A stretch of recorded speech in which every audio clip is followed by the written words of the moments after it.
Hello, friends, and welcome back to Coaches Exploring the 7 Habits of Highly Effective People from a Principles Behind Clarity perspective. And today we're going to be doing Habit 2, Begin with the End in Mind. And it's quite an interesting one as a coach because, when we start out with clients, often the first question we ask them is, what would be a great outcome for this call? Or what would your dream come true result be? And questions of that flavor, which speak to me directly to the idea of beginning with the end in mind. So right out of the gates, I think there's a huge parallel between what this habit is pointing to and what we as coaches are trying to do. Yeah, or even, the sort of, let's say, straight out advice, begin with the end in mind is automatically then that the other question we ask is, what do you want? Mm-hmm. And it's kind of like, oh my goodness, I hadn't thought about that. Yeah. Which it just points right there, like, well, what do you want? Mm-hmm. Think about that. And just how it started off was a little bit sort of the deterrent for me, because it's like, what do you mean I've gone to my own funeral? Is that the end? Mm-hmm. And then I calmed down and said, is that the end we're looking for? But I hope I'll remember to say this later on, because effectively, if some of this stuff isn't taken on board, more than anything, we'll be walking into an early grave, which is also what struck me. And he says something later on, which I'll mention. So, yeah. Yeah, I love that you mentioned that exercise, because to me, it's one of the most profound exercises I think I've ever done. If you do it the way he prescribes to do it in the book, it's so powerful. It is. It really go ahead, a Lynne. lot. Can I start with that little quote that opens the paragraphs? I love that, actually. So the heading is Principles of Personal Leadership, and the quote from Oliver Wendell Holmes is, "What lies behind us and what lies before us are tiny matters compared to what lies within us." Mm. And to me, if we are looking at this from a Principles Behind Clarity perspective, that's kind of it in a nutshell. It kind of sums it up. That everything has to come from there. So kind of like that. Yeah, me too.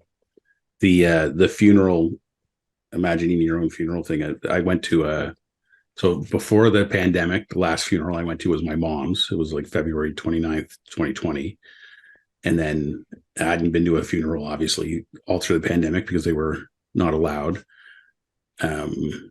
And then my wife's colleague, his dad died suddenly of a heart attack.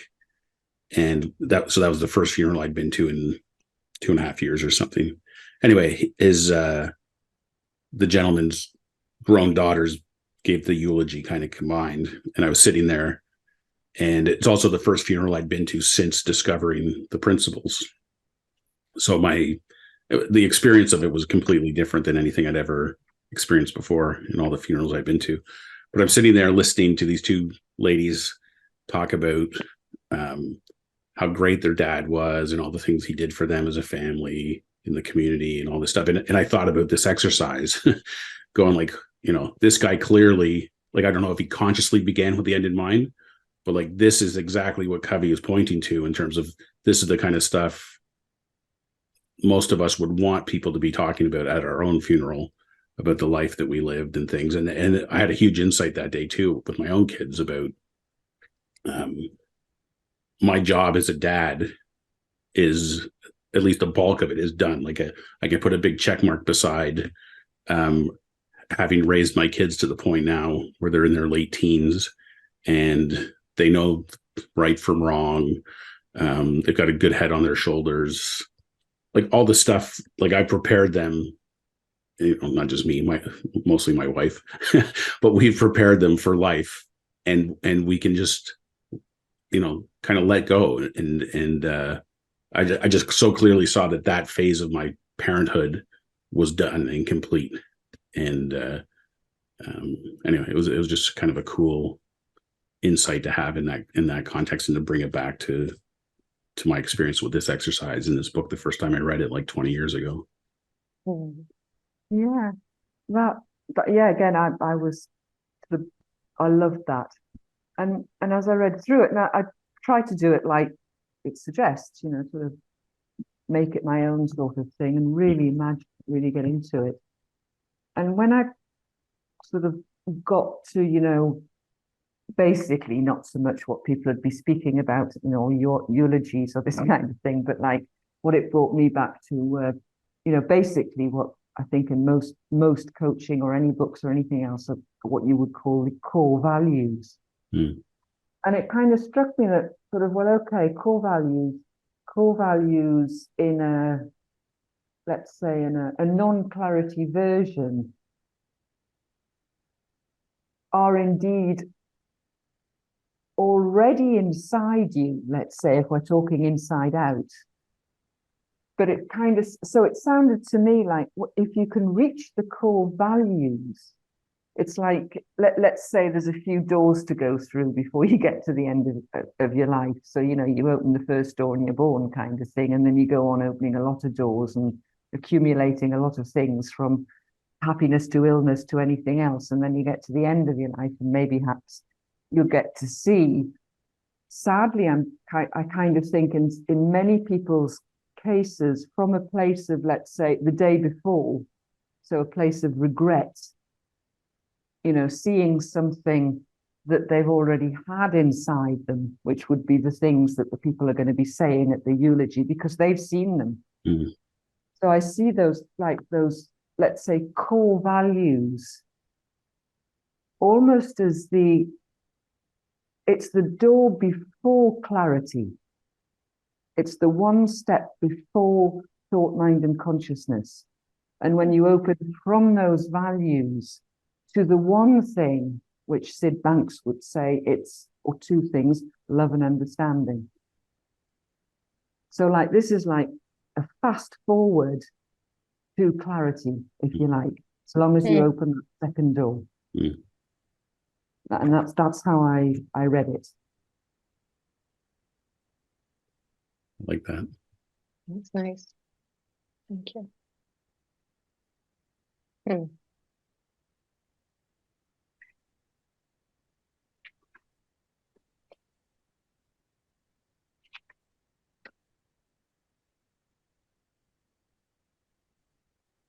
He makes a distinction between leadership and management on page 114, kind of after he talks about there being two creations, but leadership is not management. Leadership is the first creation and management is the second creation. And I think that's he says management is doing things right, leadership is doing the right things. And habit to begin with the end in mind is all about personal leadership, like figuring out what those right things are. And there's a line I've been on the lookout for things that are very aligned with the principles. So I line this, it says, but an inner compass will always give us direction. And it reminded me of, that inner guidance is always there, pointing us in the right direction, if we're willing to listen to it.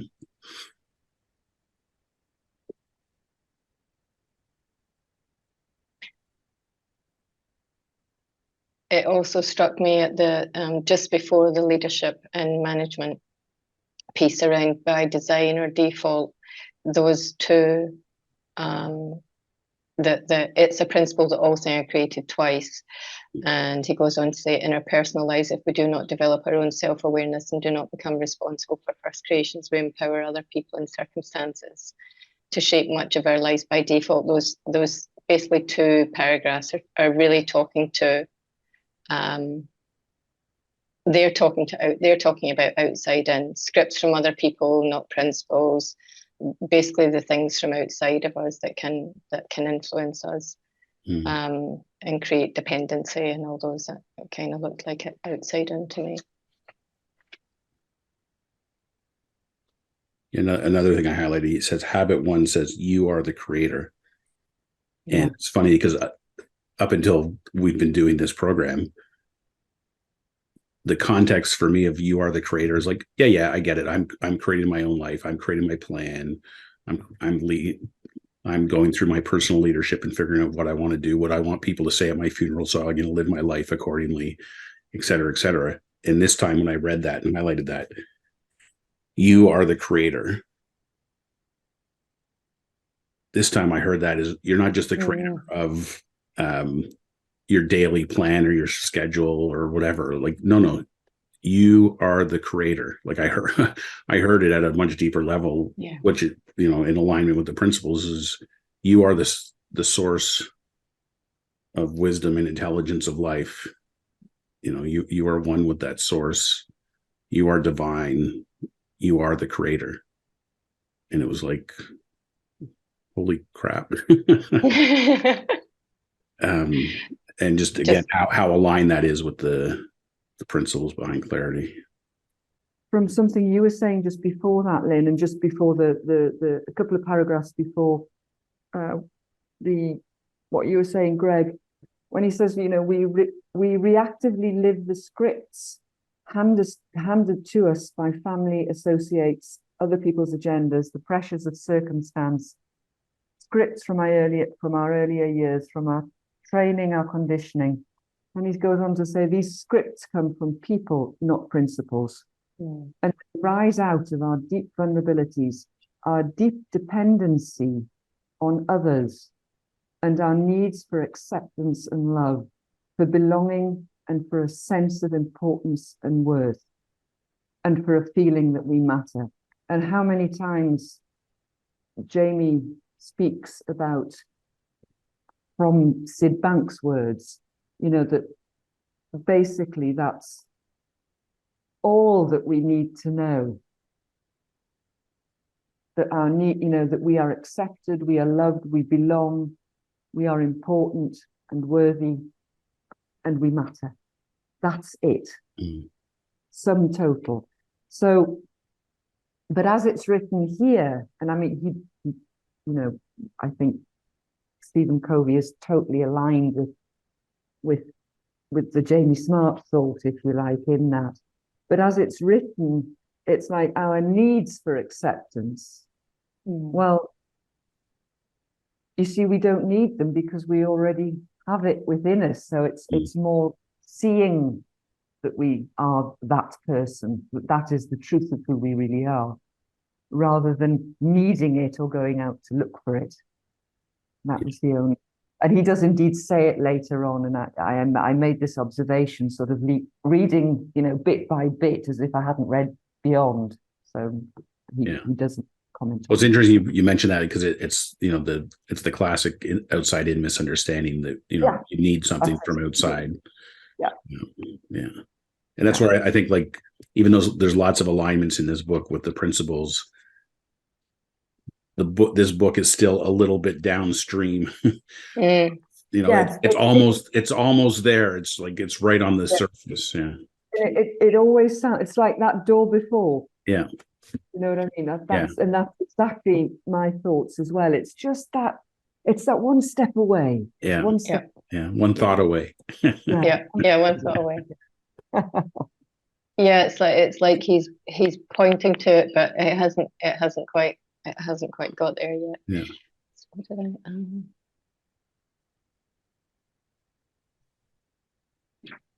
what did I, what I highlighted next was on 117 under becoming your own first creator, when he's talking about imagination and conscience.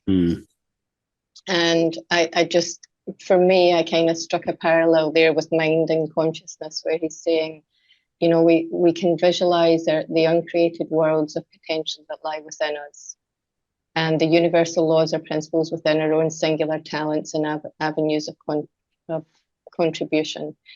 And there's something there about the true essence of us, that what is at the core. I think that's kind of what it says to me. Yeah.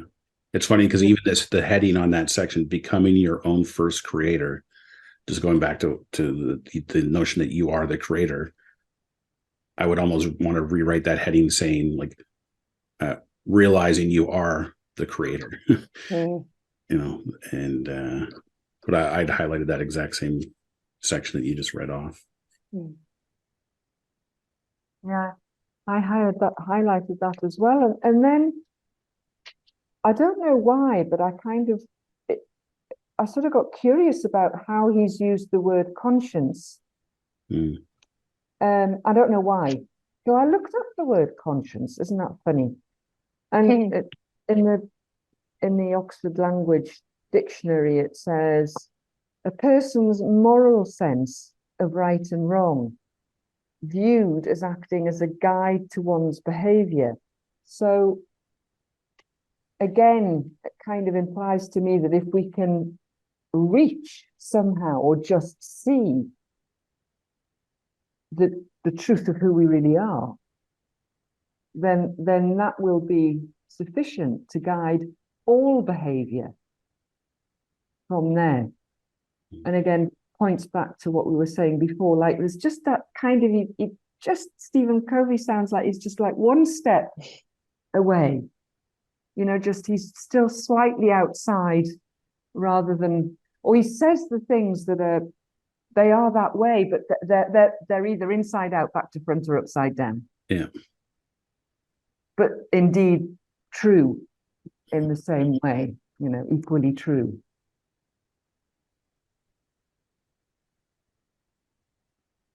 I love this example he gives when he's talking about past President Sadat of Egypt. So that his experience and his own script and beliefs, and then how he came to see through that. I've read that before. I can't remember it from this book, but I certainly knew about him before. And when it says, he records that he almost loathed to leave his prison cell because it was there that he realized that real success is success with self. It's not in having things, but in having mastery and having victory over self. So again, it's touching on, it's absolutely touching on, but it's still a little bit like the having mastery, like there's something to master, as opposed to, it just is. But it's certainly, it's the essence of, and it's there. That was cool. And a wonderful example of how the turnaround came from his insight after his prison sentence, and just how I would kind of shift the wording that Covey used, like when he uses the word proactive, it sounds more to me like the automatic, instant motivation that is provided from the insight, though. It's not provided from the outside thing. It's provided, but so, and as I thought of that, then I continued to read it again, using everywhere he said proactive, I just put motivated to, or because that's where it comes from. Because again, it just sounds to me that I've still got to kind of do something, but I don't even not really sure if I want to do it yet, sort of thing. But that was I love that, the metaphor and the Sadat, and what came out of that. I mean, a sort of almost I don't know whether the Camp David Accord was sort of meant absolute peace. I'm not sure, because I don't know much about the history, but certainly, I mean, turnaround in the terms of two huge nations with completely different religious and cultural outlooks on life.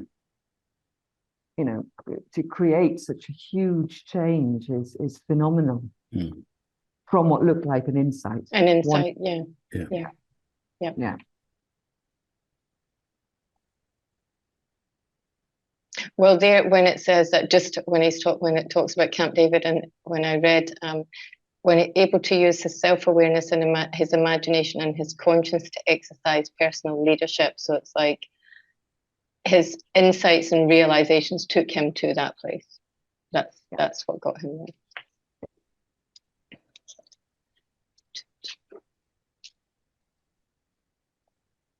The next thing I highlighted shortly after that on 119 is I can live out of my imagination instead of my memory. I can tie myself to my limitless potential instead of my limiting past. I can become my own first creator. And it's kind of like, oh yeah, that's, my approach with coaching is to see people in terms of their limitless potential and working with them to overcome their limited ideas about themselves and so on. So I thought that's quite aligned. Yeah. And again, you think about it, that relatively simple task of just visualizing, what you're doing, you're visualizing what you kind of think and hope and believe, but probably already know, or your best aspects, let's say. So those values of, unconditional love that you would kind of have, all that stuff that can get you as a parent or relative, into huge difficulties with family members. Like, you do have an aspect of unconditional love. We know that it's in us. But the lack of understanding of that can get people into some huge disagreements and all sorts of things, because it's the bit that we don't understand. It's back to the rumble strip. Something's telling, I'm like really furious here, but something's telling me that it's not right. It's not right. It's not right. And just that first exercise, going back to that, like all the way through all the examples that he gives in real life, are just pointing there, just go back to that. So if only coaching could be that simple, take them in, do the exercise, like there's your answer, ring the bell, and out they go, because it's that simple. As I think, was it Mavis Calm wrote the book, it's that simple. It's that simple, it is that simple once you can see it. Mm. And it's always back to there.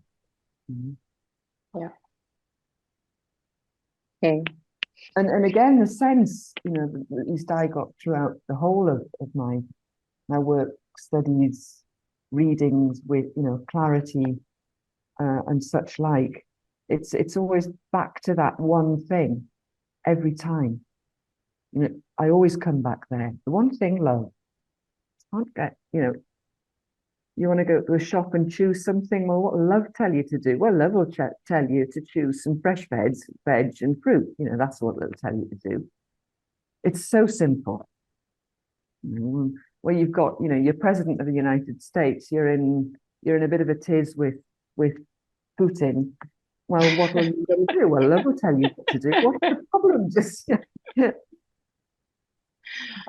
sorry, guys. I can't help myself. Yeah. That's so funny, because at the end of Sunday, I can't remember what question Jamie asked, but pick a word or a phrase or something to sum up your weekend. And that was the word that popped out for me. We were in the threesome and it just fell out of my mouth. And I was like, oh, that's a bit interesting at the end of this weekend. But that was the word that fell out. Yeah. We can take that bit out. I on page 223, 122, even not 223, because we're not there yet. He says, people can't live with change if there's not a changeless core inside them. The key to the ability to change is a changeless sense of who you are, what you're about, and what you value. And right there, I went to page 1. I don't have it, it's over there. Page 1 of Clarity, and Jamie's description of clarity, of course, which is our innate capacity for resilience, wisdom, well-being, love, whatever else. And that just, to me, that's the same thing. He's just using different language. Just the same thing. The next 25 pages or so is all about writing your personal mission statement, which of course I have done. Not recently. I'd done this 20 years ago when I first picked up the book. But I make myself a little day planner that I use to keep myself on track, which is very reminiscent of what we'll talk about in Habit 3. But at the very beginning of the day planner, I know you can't see that there, is my personal mission statement. So I don't know if you're interested, but I'm going to read it to you whether you are or not. Go ahead. If I can, it's such a small font. In my personal life, I will be a fit, caring, and supportive husband and father. I will place my family above all else. I will bring joy and insight into my relationships, and through support, I will earn trust and respect from those I love.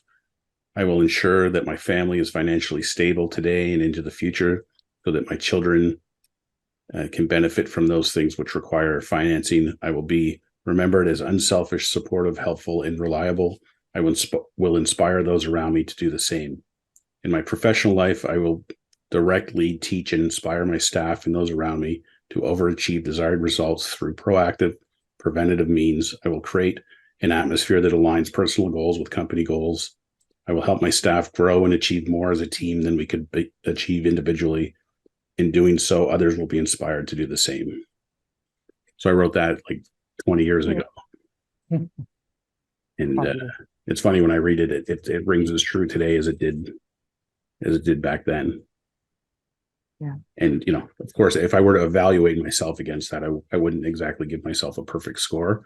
But a lot of, you know, if you think about that funeral exercise, you know, the stuff that I'm touching on there is the stuff that I would want to be known for or remembered for. So, and I think for the most part, I do attempt to live my life day to day in line with that mission.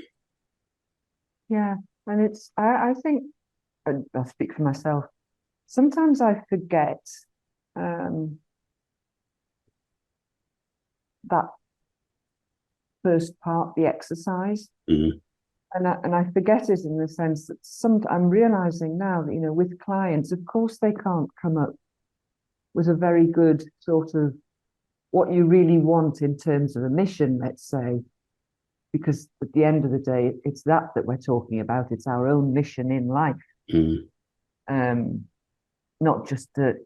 And it's obviously, if that's not clear, let's say, to a client, then of course they're just going to say, well, I want a big house and a Ferrari and, you know, 2.6 kids, which apparently is the UK. Do you know what I mean? Yeah. So I'm just thinking of that in terms of like Jamie's style coaching, which, you know, involves the education part that he puts in his work. You know, connection, calibration, education. Because that and also how Jamie doesn't pretend or presume that there's actually any order to that. Yeah. And moreover, it's going on all the time throughout the coaching session. And how indeed, you know, I'm going to sort of make it my business in some way to, in the sense, you know, lead my clients on an understanding of what a personal mission actually really looks like before undergoing a coaching journey. Yeah. Yeah. Well, it's when you put it that way, it's so valuable to know where you're going before you leave the house. Exactly. Yeah. And I think you've just touched on something quite well. If you'd listened to where Greg just came from and what you just touched on there, Elaine, when people come to us for coaching, they come because they can't see their direction or they've lost it. It's as simple as that. Yeah. I mean, that's really, you know, they've lost sight of the direction they were going in, or they thought they got there and they went, ooh, I didn't want to be at this shop. I needed to be, you know, somewhere else. And I think it's just, you know, if we talk about the compass, it's just bringing them back to the core and back to the direction that they want to go in. Again, not easy, but simple. Well, I find that the answer to the "what do you want" question often is replied with all a list of things that the things they don't, because I can't even see past. And what's occurring to me from reading this thing, like this, the contrast between living out of your imagination and living out of your memory. Like, you know, your memory is all the stuff you don't want, but you have to use your imagination to imagine the stuff that you do want. And what would that be like? And I think that's a lot of the fun part of coaching, is helping people tap into that imagination and kind of guiding them along. Yeah. What just struck me there, I have no idea. I'm going to say it anyway. Go for it. You know, when people ask you, oh, can you recommend a restaurant? I always look at people like, find that quite a strange question. I'm like, I have no idea what you like to eat. Mm. How can I do that? You know, I can't. So I always get a bit curious about, well, you know, kind of, what do you like? What do you not? And people often go to, I don't want blah, blah, blah. I've just come here and I don't want blah, blah, blah. And I'm like, okay, well, that doesn't really tell me either.